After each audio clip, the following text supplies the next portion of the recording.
Uh-oh, friends. So I have breaking news to share with you this New Year's Day. Social Security may be in trouble, and many top economists and lawmakers are very worried about Social Security and monthly benefits, especially for seniors and retirees. As inflation continues to affect our country, some lawmakers are suggesting that monthly benefit payments are to be increased even more. My friends, please do me a favor and make sure to watch until the end of this video, because I will be sharing with you the latest news on Social Security. Also, I will be giving away 3 $75 Walmart gift cards this coming Friday.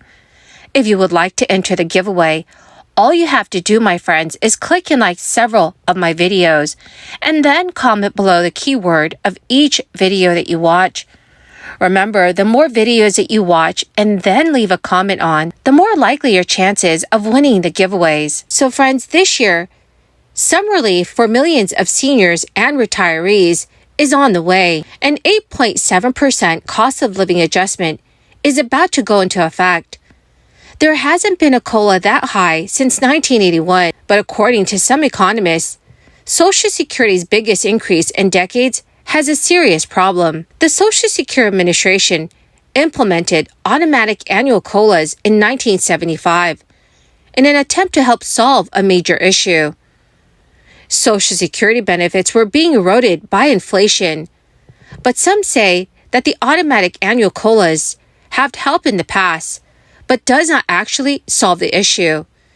That is because increases are not enough and do not come soon enough. Social Security COLAs are calculated using an inflation metric called the Consumer Price Index for urban wage earners and clerical workers.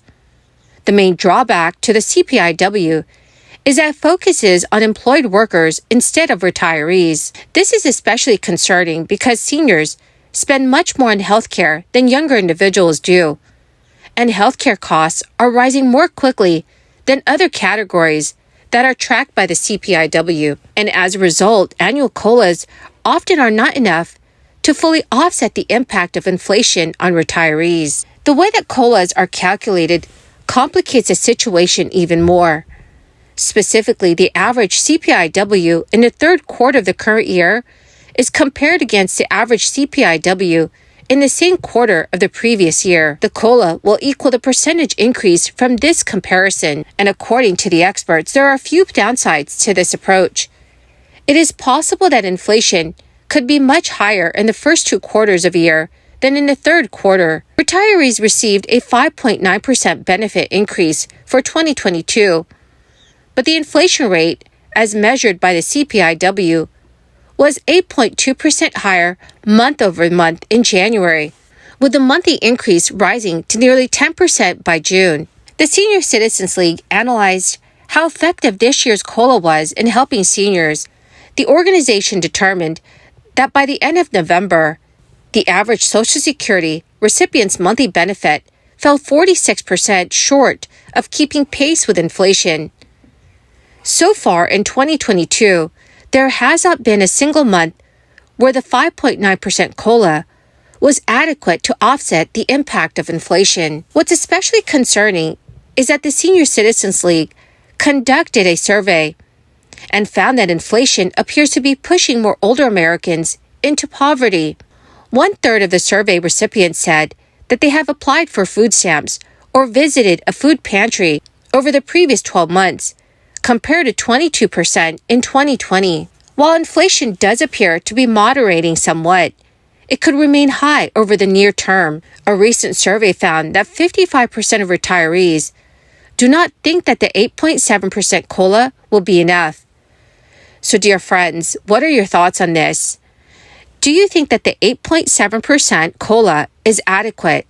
Please let me know your thoughts in the comments section below. President Biden, after returning this week to a politically reshaped Washington, will join top Republican officials to herald his infrastructure law as he seeks out bipartisan cooperation in a new era of divided government. This Wednesday's event in Kentucky, which will include Republican Senate Minority Leader Mitch McConnell, is meant to underscore the importance of the massive public works package that President Biden signed into law in 2021. For President Biden, this event will show cooperation between Republicans and Democrats as they look ahead to a contentious second half of President Biden's term and the likely start of a re-election bid as Republicans prepare to assume control of the U.S. House of Representatives. President Biden is hoping to demonstrate his willingness to work across the aisle. Over the coming weeks, Biden is expected to reiterate his bipartisan achievements in stops around the country as a Republican majority begins its work. Biden has spent much of his tenure so far in pursuit of bipartisan legislation, finding success in the infrastructure package, among other measures. In other areas, including spending bills and the looming debt ceiling deadline, aides in both parties are bracing for high-stakes standoffs. Well, my dearest and most beautiful friends, that is the end of my daily stimulus update video for this New Year's Day. Friends, thank you so much for being part of this community. And I want you all to know that I sincerely appreciate every single one of you. I will be giving away 3 $75 Walmart gift cards this coming Friday. Please enter the giveaways. All you have to do, friends, is make sure that you are subscribed to my channel, click and like several of my videos, and then comment below the keyword of each video that you watch. Thank you so much, my friends, and have a wonderful and blessed New Year's Day. But for more, I yield 2 minutes to my good friend from Indiana, the good doctor, Larry Bouchon. Gentleman from Indiana is recognized for 2 minutes. Thank you for yielding. Mr. Speaker, I'm against the rule and the underlying bill. It's a literal Christmas tree of unnecessary earmarks, billions and billions of dollars of the American people's taxpayer money. But you know the one thing that's not in there? Full funding for our nation's physicians. In fact, it's a travesty. In fact, there's a pay cut. The very people who helped get us through the pandemic, and this is how we thank them. Shortages, burnout, low morale, retirements. I wonder why. The American people should know what Washington is doing to America's physicians, and subsequently what's happening to the American people's access to quality medical care. Washington, D.C. needs to wake up and reform the way that we fund our health care plans, both Medicare and Medicaid, and make sure the very people that are taking care of the American people are properly compensated for the years and years of training and expertise that is necessary to provide quality care in this country. I yield back.